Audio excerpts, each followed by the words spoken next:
The Chicago Cubs may be the most interesting team that the Cincinnati Reds play this year, Steve, but we will learn a lot about what the Reds will look like over these next 3 games. We're going to tell you why on today's Extra Locked On Reds. You are Locked On Reds, your daily Cincinnati Reds podcast, part of the Locked On Podcast Network, your team every day. You are Locked On Reds. Welcome to a bonus Locked On Reds. This is our second episode of the day. I am your host, Stephen Offenbaker, alongside this guy, Jeff Carr, one last time before I head back over the Pacific Ocean. But we wanted to bring you an extra episode and talk about the Chicago Cubs series that's getting underway today at Great American Ballpark. And one of the reasons we wanted to talk about that is this is going to tell us a lot about this team, Jeff. Yes. There's a lot of things that are going to happen in this series that, as exciting as it was to watch the Reds win their first series of the season against the Pirates, this is going to answer a lot of questions. It's going to tell us how Connor Overton and Luis Cessa do as starters, as number 4 and 5 in this rotation. It's going to tell us how the bullpen manages to adjust depending on how those two guys perform. It's going to show us a lot of things. And then, as you've been saying, the Chicago Cubs are kind of an interesting team. You're not quite sure what you're going to get when they come into town. Yeah, and I definitely want to get into that here in a minute, but let's start with what we're going to learn about the Reds, because and we're not saying to the point that we're going to know exactly what we need to know and make a decision as to whether or not Connor Overton and Luis Cessa belong in the rotation. What we're saying is how the Reds are going to react each time these guys are on the mound, because it feels like David Bell is going to have a short leash, maybe the short leash that he had with Hunter Green on opening day. And how is that going to tax a bullpen that we have seen some good things from? They looked good in the first series against the Pirates, but it's a thing that we say a lot on this show. Relief pitching is a very fickle thing. And if you're going to constantly, especially back-to-back games, expect your bullpen to get 9, 12, maybe even 15 outs, that is a lot to ask, especially on back-to-back. Well, it's definitely a big ask. You know, we may find that the Reds have to break up the big three and adjust this rotation so that what you're talking about doesn't happen, because, you know, at least early on, I'm concerned, one, that Luis Cessa is not stretched out all the way. He was with Team Mexico. He did not pitch very much at all in the World Baseball Classic, comes back to Cincinnati when the writing was on the wall that there was a spot for him in the rotation. Yeah. And he really hasn't pitched deep since coming back from the World Baseball Classic. So I feel like he's not going to have a lot of pitches to play with. You talk about David Bell having a quick hook. Well, just out of necessity, you know, we may only see 4 or 5 innings of Luis Cessa, even if he's good, at least the first few times through, even if he's good. Connor Overton is a little bit of a different beast. I think that he is stretched out and ready to go. He just didn't look very good. Now, we've talked about spring numbers and not overreacting and not reading too much into them. We don't know if Connor Overton was pitching in those starts like he would in a regular season game. Right. We don't know if he was working on changing his delivery or working on a specific pitch in a situation where he wouldn't normally use it. We don't know all of those things. True. So this first start's going to answer that question. If they beat him like a drum, like it was happening out in Goodyear, we've got a problem on our hands, because this bullpen, while it's been good, I don't think it's going to be able to absorb the kind of punishment on the arms that having those two guys have 4 inning outings back to back is going to put on the bullpen. Yeah, and they've already asked, and this was something that whenever you talked with Charlie Goldsmith there during spring training a couple of weeks ago, that he had said the Reds are expecting to run guys like Buck Farmer and Derek Law and Ian Jabot out there for multiple innings, 1 to 2 innings, and even Alex Young got some multiple innings there on opening day. And I think that overall those guys' arms are taxed. And as much as I love Derek Law, I don't think we'll see him today against Connor Overton, or, you know, against the Cubs after they after they take Connor Overton out of the game. Would he be ready for Luis Cessa's start? Maybe, but he's pitched in back-to-back days now. So I'm intrigued to see what they do with him. Or he's pitched 2 out of 3, not back-to-back, but 2 out of 3. So when you're looking at that, and Alexis Diaz has pitched back-to-back games, he's probably not available for Monday's game. So Connor Overton's going to need to kind of at least give them 5 innings here. I think if he gives them 4 innings we might be looking at a 1-2 situation here with this series. And let's not forget too, the Reds are also in the third game going to have Hunter Green's second start, where he's going to have to show, okay, the first game was opening day jitters. I'm going to be much more pitch efficient here. We're talking about 3 possible games if Hunter Green isn't pitch efficient, where this bullpen is going to be asked to do a lot. And against a Cubs lineup where they've gone out and they made some moves, and they've also had some other guys that, you know, have gotten better. I mean, Nico Horner's been leading off and things like that. This Cubs lineup is no easy task here. I think they're better than Pittsburgh. They are better than Pittsburgh, and I did notice that Reds killer Ian Happ actually had a pretty good series against the Brewers. Yeah. And, you know, so for me, the first key to this game is not letting Ian Happ single-handedly beat you. Yeah. So that needs to be the first thing that the Reds do. But in seriousness, talking about how the Reds approach this, I think that they need to continue to play their game. If it goes poorly with the 4 and 5 starters here, if it goes poorly for Overton and Sessa, you absolutely need Hunter Green to come in and pitch 5 or 6 innings of quality baseball. Almost kind of no matter what he's doing. No matter what happens. You cannot have three bad games in a row. Will just absolutely obliterate this bullpen, and we'll start seeing the shuttle bus running from Louisville to Cincinnati again, just to get fresh arms in here.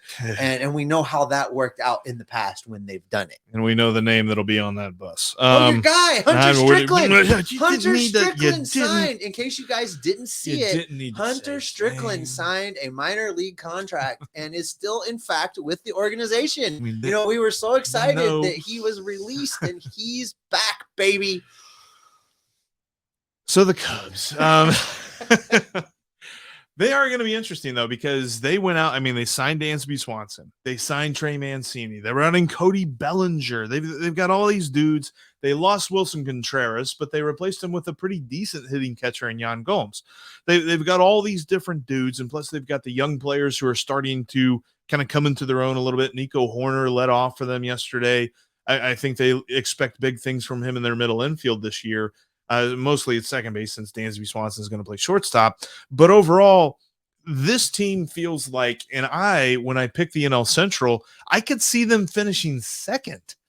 But that's if a lot of things go right. Yeah, you know, when we did the National League Central preview show, a question was posed to us: is who would we pick to sneak in if we couldn't pick the Cardinals? If we can't pick the Cardinals to win the division, who would we pick? And I went with the Cubs because I think they're the most interesting team after St. Louis as far as being able to compete for the top. I think that the sad, simple truth in Milwaukee is they're going to blow that team up around the All-Star break. Corbin Burns, they burnt that bridge. He's not staying. They're going to have to trade him. And if you're going to trade him, you might as well trade everything that's not nailed down. Right.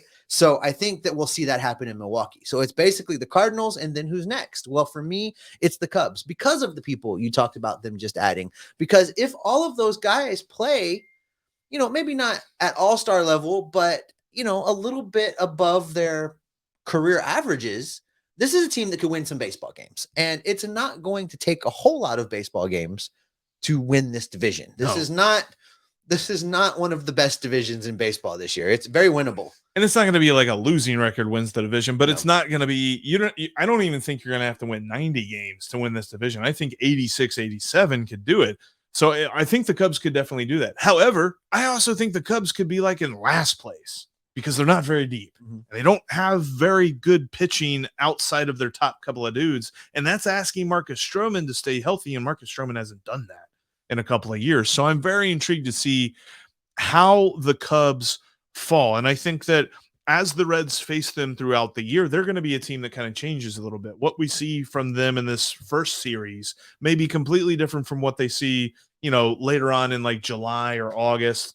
I don't have the schedule in front of me. I can't remember exactly when they play them again, but overall, this team is going to be dangerous, but we could also see some interesting Reds wins of like 3, 4, or 5 runs. Mm-hmm. So for me, there's a couple guys to keep an eye on. Yep. You have hit on a bunch of them, but you know, Swanson had a great first series to start the year. He's hitting 583 right now. Pretty good. Coming off of that Milwaukee series. So he had a good start to the season. You know, I mentioned Ian Happ. He's hitting 375 right now. Always a great American. He's having good at-bats right now, and he always performs well in Cincinnati. Now, If the ballpark's cold, like it has been, then the ball's not going to fly as much. And I think that will help kind of quiet him down a little bit. But those are some guys to watch. You know, you mentioned Bellinger. He doesn't have a hit yet. Yep. So I think he's going to be looking to be due and to get going. So he's another guy to keep an eye on. So for me, those are kind of the three that I'm interested to see how they perform, whether Happ and Swanson continue and whether Bellinger gets going. Because I also think, I mean, you mentioned Happ and Bellinger. Bellinger is going to be interesting to me because he's on a 1-year prove-it deal. And guys like that don't just lay down to, you know, we're really struggling. The one guy that I'm really intrigued on is in the second game, the probable starter. And I was looking to see if we see him in this series, and we do, in fact, see him, Hayden Wesneski.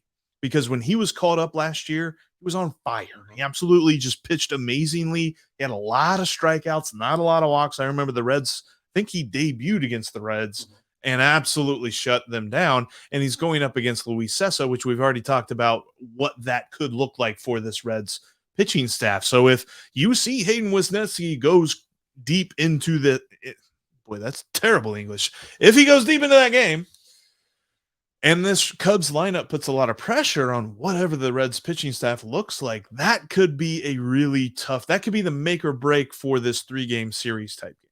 Yeah, and I'm just happy that there's a guy with a harder last name than mine. So that always makes me happy. But listen, Jeff, I think at the end of the day, this is a winnable series. This is another series that the Reds could win. Now, they were supposed to win the Pirate series, in my mind. Yeah. In my estimation, they're not necessarily supposed to win this one, but I think they can win this one. And it's all going to come down to these two starting pitchers in the 4 and 5 spots in the rotation, how they perform and what the long-term impacts of those performances are on the rest of the pitching staff. I think that is the key to success. Overton and Cessa have to be league average pitchers in their starts. And if they can if one of them can pitch okay, then we're talking about a much different series than if both of them give the Reds a total of like 8 innings between the two of them. And you're right. This is a definitely not a must win because it's far too early in the season to be saying that. But when you look at the upcoming schedule, they really need to win this series. If you look at the totality of April, they have to win these kinds of series. They're going to Philly for the defending National League champions home opener series this weekend. That's going to be tough. Atlanta at the beginning of next week. They come home for Philadelphia at the end of next week for 4 games, and then they host the Rays. It's like, oh, hey, this, that, and the other, and then they go to Pittsburgh. But it's like before they go to Pittsburgh, they face the playoffs. So it's going to be very intriguing to see how the Reds attack the Cubs, because that could set up the rest of this month. And we have already talked about 2 more wins. 2 more wins, baby. And they already had a better April this year than they had last year. So that's what we're looking for here. And when it comes to the Cubs series, I'm definitely not making a prediction, but it's going to be intriguing to watch. I think they're going to take 2 of 3. I think that one of the two, Overton or Cessa, is going to keep them in the ball game, and the Reds will win that one. And I think they'll win the Hunter Green start. I think they'll take 2 of 3. And that is where we will end today's bonus episode previewing the Reds and Cubs series. Thank you so much for checking it out. Whether you're here on YouTube or on your favorite podcasting app, thanks for checking out today's extra episode. Make sure you hit us up tomorrow. We are going to be reviewing game 1 of this series between the Reds and the Cubs. That'll actually just be me because you'll be flying back home. No, I'm on that one. Oh, you are on that. I'm on that one. I'm on that one because we're going to talk about that. And we're also going to be talking about the guys that are starting rehab assignments for Louisville on Tuesday. And we'll talk about the guys, Joey Votto, that have been down there crushing it already. 1 pitch, 1 homer. That's for right. Joseph 1 Daniel for 1. Votto. That's coming up on tomorrow's Locked On Reds. You won't want to miss that. Steve, why is that? What can people expect from you and I? They can expect us to continue to monitor the transactions, be dialed in on the rumors, follow the news, gather up all that information, bring it right back here, and report it to you to keep you locked on Reds every single day. 2 out of 3. Ain't bad.